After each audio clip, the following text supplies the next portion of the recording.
What's your best story that is 100% real, but nobody believes you? Part 2. When I was about 16, I was in a restaurant in Melbourne with my cousin.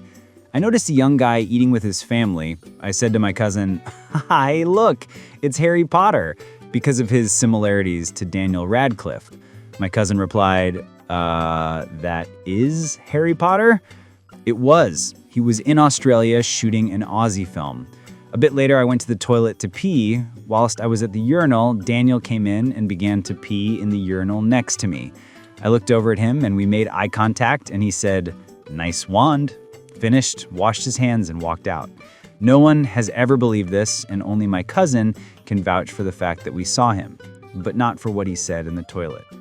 TLDR, Daniel Radcliffe, Harry Potter, told me I had a nice wand whilst we were urinating next to each other. When I was little, my younger brother and I were always staying with babysitters during the day. This one time, we were with the same babysitter for a few months. As soon as we got to our house, I would hang me and my brother's coat on the coat hangers that were strategically placed right before the basement stairs. My brother was too little to reach the coat hangers, so I would have to hang his for him. Well, one day he got this stubborn idea that he wanted to hang his own coat. I remember being nervous, but I let him try anyway. He picks the hanger that is the closest one possible to the top of the basement stairs. As he is on his tiptoes, struggling to reach the hanger, he all of a sudden falls over and down the basement stairs. The babysitter heard him crying, then accused me of pushing my baby brother down the stairs. She told my mom about it later. To this day, no one believes me that I didn't do it. I would never hurt my little brother. That sucks. Does he believe you? No, he's dead, stupid. A condom fell from the sky and hit my windscreen. Only me and my friend were in the car at the time. Also, the condom was used. Sorry about that, I was aiming for your friend. I got a call from a police officer telling me if I didn't pay some old fines within a week, he would come arrest me. The total was $267.63. It was about 2 weeks before Christmas, so I was really sweating it. The very next day, I got a check in the mail for $267.63 for overpaid child support throughout the year. Craziest, most unexplainable thing I've ever had happen to me. Friends, I really want to reach 100 subscribers by the end of the month. It's my little challenge, so please click the subscribe button. You don't even need to turn on the video. Everything is in the upper right corner. Enjoy watching. I shot a BB gun and pinned a wasp to my friend's patio wall. She was there and saw it, but her brother definitely didn't believe us. I was working at a bar with a girl who used to be married to a pro wrestler. One night, the British dogs Sid Vicious and Macho Man Randy Savage come in for beers and to say hi to her. They ended up hanging out all night and get loaded, and she tells me that they were looking for some drugs. Called my dealer at the time, and he dropped some off, and I and another bartender were invited to go drinking with them after our shift. Ended up going in a limo with Sid and Macho Man and doing tons of drugs on way back to their hotel, where we witnessed Mean Gene Okerlund killing it with some 20-something girls. Best part of the night, and maybe my life, we pulled up to a stoplight, and Macho Man, incredibly amped up at this point, as we all were, sticks half out of the sunroof next to a group of people waiting to cross the light and screams, "Snap into a Slim Jim." He scared the shit out of about half of them, and then the cheers erupted. I still chuckle about it till this day. A friend of mine paid the Iron Sheik to come to his 21st birthday party and ended up having to buy him crack just to get rid of him. When I was like 11, I went to this big children's fishing festival where all the kids in attendance got their names put into a hat and then drawn out to determine which guide they were paired with, in groups of 2 to 3 per guide. Well, lo and behold, my name is first, so my brother and I get to go with the number 1 guide there, who happens to be a professional fisherman or something. The guy was the only guide to come with his own cameraman, like an actual cameraman tagged along with us. So apparently this guy, who I had a great time with, is a somewhat famous fishing video maker, and my brother and I were filmed every time we reeled in a fish. The guide told us we might make it into one of his videos or even onto a fishing TV show, but he didn't know for sure. So one day, I'm sitting there watching ESPN on a Sunday morning before church, and no shit, there I am, with my little brother catching a big-ass walleye. Of course, my parents were getting ready and my brother was in the shower, so no one else saw it, but it was nuts. This was before DVR or anything, and I had no idea it was coming, so I couldn't set up a recording, but I was on ESPN for like 30 seconds. Probably the pinnacle of my fame right there. As a child, I can remember standing out on the apartment balcony and watching kangaroos in the distance. My mother used to make homemade clay for me to play with using flour and some other kitchen materials. I didn't have a bed, slept in a mostly empty room with a few toys, mostly cars and one of those Hot Wheels tracks that go around a loop. I've never been outside the US. My mother claims she's never done this or even knows how to make clay, and that I'm 100% sure I'm not adopted. Sure enough, those memories are there, multiple memories of it, not like some kind of weird, out-of-the-ordinary kind of memory, more like those were general kind of memories from childhood.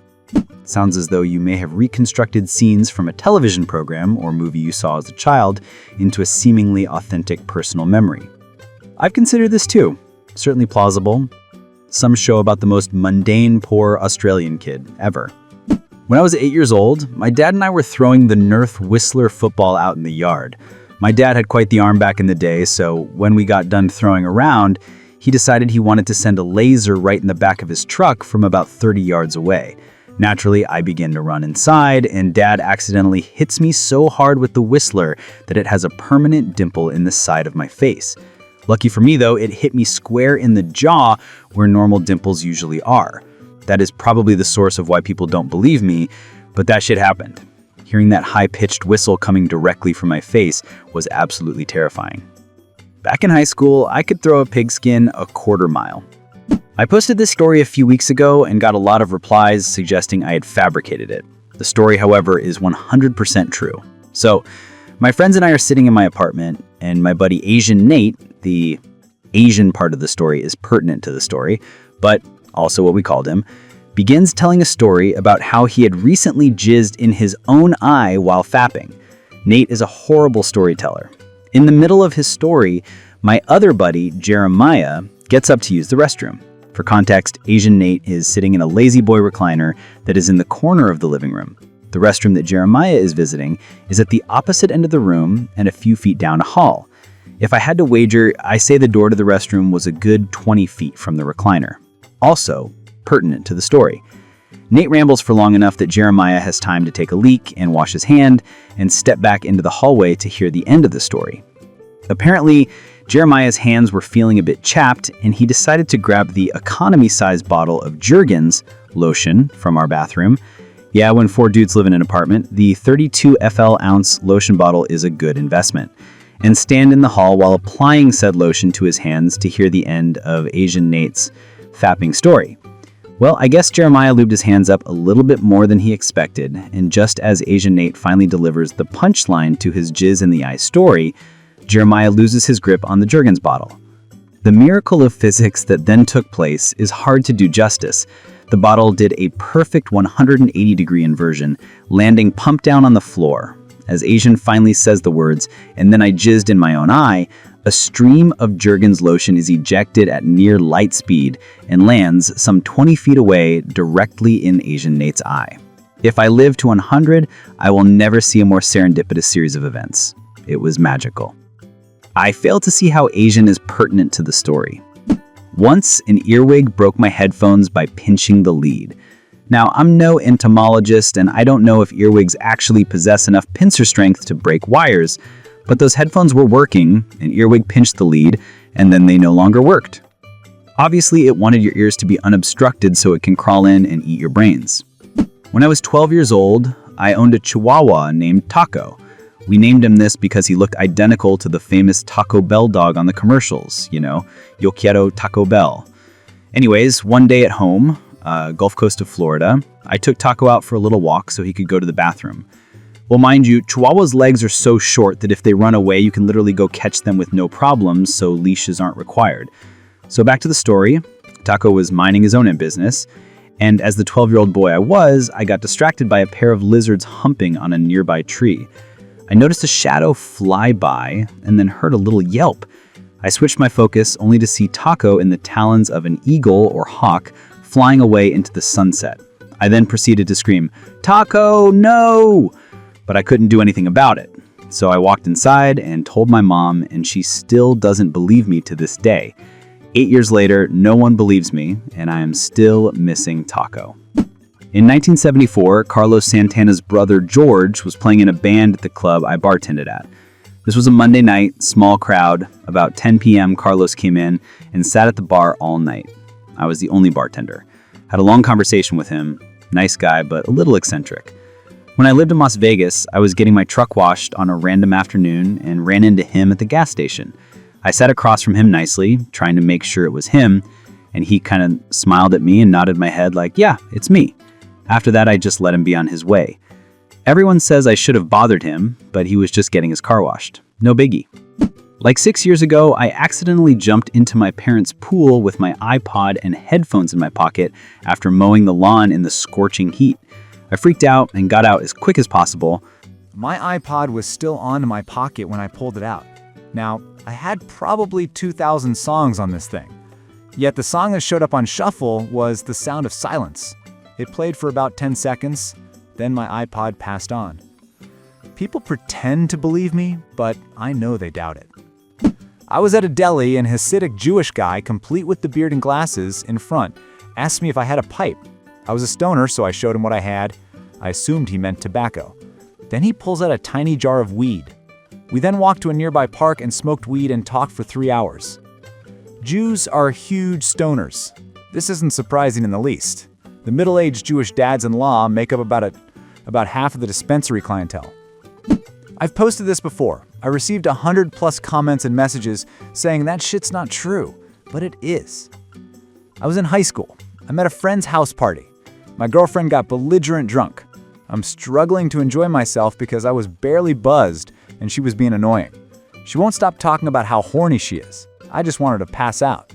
But she's having none of it. Won't take no for an answer. We go upstairs into a bedroom and start hooking up. She throws me onto the floor, gets underdressed like Jim Carrey on Bruce Almighty, and turns off the lights. She rips off my clothes, straddles me, and says, "You're gonna love this shit," as she lowers down. It doesn't even feel good. She's making all these noises like a savage, but there's just too much friction. I wasn't feeling it, and I'm about to tell her to get off of me. She lets out this noise that sounds like a combination of a deep cough and a hiccup. I'm like, "Babe, are you all right?" She lets out a Hurricane Katrina-style levee smasher storm surge of explosive diarrhea all over me. Apparently we had been doing anal, and she lost control. So here I am, covered in Jaeger bombs, Taco Bell, and oppressive feces while in my friend's little brother's room. I try to fight off the traumatizing shock which I'm in. Someone needs to clean this shit up quickly. Luckily, everyone else was downstairs. I cleaned myself off with my undershirt and her shirt we used to scrub in a plastic bag that I found in the bedroom. I popped the screen out of the window and threw it into the backyard. The coast was clear in the bedroom, except this putrid smell of rotten whale blubber. I left the window open and sprayed basically the whole bottle of Febreze everywhere, like I was a hitman cleaner. We walked downstairs. I told my friend that my girlfriend threw up in the room and that he shouldn't let anyone go in there tonight before it airs out. Volcano Ass and I walked outside, got in the car, and drove to the street adjacent to his house. I walked in between houses to get to his backyard, hopped his fence, and retrieved the bag of deceit, sorrow, and teen anguish. OMG! Besides not apologizing to you, did she have anything to say for herself? Jesus, I would be completely mortified. I would never be able to look you in the eye again. Honestly, this is a huge fear I have when it comes to anal sex. I'm so afraid I will poop on someone's dick. I went to visit a friend for the weekend before he left for deployment in the Army. We all stayed in a nice hotel. One of his platoon buddies took some really drunk girl back to the hotel. After this girl leaves, the kid calls us to his room. He begins to tell us what happened when he got back to the room with this totally trash girl. Apparently they get in bed after a blowjob in the taxi ride home and start going at it. He rips off her underwear and she stops him and says, "I have my period, but you can put it up my ass." I immediately call his bluff. There is no way this girl, who she met for the first time, let this stranger ass fuck her. "No," he says to me, "look at the shit." He then proceeds to rip the blanket off the bed to reveal, on the white sheets, a huge shit smear across the bed that he wiped from his dick. Is that the end of this story? No, it gets better. When they woke up in the morning, she said she needed to use the bathroom before her brother came to pick her up. He thought it was weird that he heard the shower running. Turns out homegirl still had more shit in her and dropped a massive bomb before leaving. The bathroom door was closed in his room, and he opened the door for us. The smell was nothing I ever smelled before. I swear this girl had to be into some freaky shit. I truly think that this girl had some guy stuff a gerbil up her ass one night, and it died there, and she shit it out in this soldier's hotel bathroom that morning. I am forever scarred, and now I'm too scared to try anal. My uncle always tells this story. We were smoking pot driving around Florida. We pulled up to a stoplight, and in the car next to us was Chuck Norris. We looked at him. He looked back at us, took his glasses off, and gave us a thumbs down. He didn't say shit. He just drove off with his hand still out the window, giving us the thumbs down. Then they laughed for like 10 minutes. This is hilarious. He was so upset he continued thumbs down after passing them. I could see Chuck pulling some shit like this. Walking along one day in the Midwest US, and a thought hit me like a ton of bricks. It seemed to come from somewhere or somehow other than the way other thoughts randomly enter your consciousness. It hit me so hard that it made me stop dead in my tracks. The thought was the name Mao Zedong. I shrugged my shoulders and moved on. The next day I went to a convenience store and saw a newspaper with a huge headline 3 inches high. Mao dies. With a subheadline, news doesn't reach US for 24 hours. Did some quick math, and the time of the random thought from the day before was about 1 hour after he died. Secret Asian man. I was driving home one night, and it had just started to snow, so it was really slippery. I hit a patch of ice or something and spun an almost 360, probably like a 310, in the middle of the interstate. Luckily, I didn't hit anything and everyone behind me stopped in time, so I just drove away like nothing happened. It was pretty freaky. I wouldn't believe someone if they told me it. Well, I guess this is more common than I thought, judging by all the similar stories. I posted this in the I could never could do this again if I tried a million times Ask Reddit thread, but here goes. I have no proof of this happening, so whenever I tell the story, no one believes me. I believe I was 13 years old at the time, so this was approximately 10 years ago. I was fishing off the dock of my parents' beach house. I went to cast and released the line into the air. A seagull was flying by at the exact time, and the hook got attached to the bird. I caught a motherfucking seagull with my fishing rod. I tried to reel the seagull in to remove the hook from its mouth, but the bird was having none of it. It was kind of like flying a kite until I decided to cut the fishing line. This has happened to me with a pelican. Those fuckers will go for anything. My great-great-great-grandpa, Earl Borderman, created quick cake mix. He liked trying to invent things as a hobby. He was in his kitchen when he thought of an idea. Why not find a way to make a cake needing only eggs and milk instead of an assortment of other ingredients? My grandpa invented Easy Quick Mix in his kitchen, saw nothing of it, and gave it to his close friend Marjorie Husted. And after seeing potential in it, stopped talking to my great-grandpa and founding herself as the inventor. A few years ago, my mom, whose side of the family the inventor belongs to, has tried contacting Betty Crocker Inc. just to get an honest certificate stating what we say is true. They won't talk, nor even acknowledge our attempts to contact them. So I'm stuck with my 100% honest word. Growing up, I got teased when I told the story, stating I was lying, but my family knows that it's true, and have plenty of other high-credited achievements to look at instead of the missed opportunity for billions. Honestly, it doesn't really affect me much, but knowing that I could be a gajillionaire if my great-great-great-grandpa Errol Borderman didn't patent his shit? Patent your inventions, people, and the next time you buy cake mix for someone's birthday, remember that Errol Borderman invented that cake mix and Marjorie Husted fucked him over. I was at IKEA with several of my college friends. My best friend and I were behind the group and got in the elevator to go down to the parking garage separately, Atlanta IKEA. In our elevator, there was a cinnamon roll on the floor. Someone had clearly dropped it recently. The icing wasn't even smudged. My friend dared me to eat a bite. I refused. So she leans over and pulls a piece off the top and eats it. I'm all gross. I'm telling everyone how gross you are. And the elevator opens and she shouts, "Guys, Nudsies ate a cinnamon roll off the floor." And everyone believes her. This was about 7 years ago, and even now if I bring it up to her, she claims it was me who ate the cinnamon roll. I did not. Thank you so much, friends, for watching until the end. Like, subscribe to the channel, and write your stories in the comments that no one believes because they sound fake. Talk to you soon.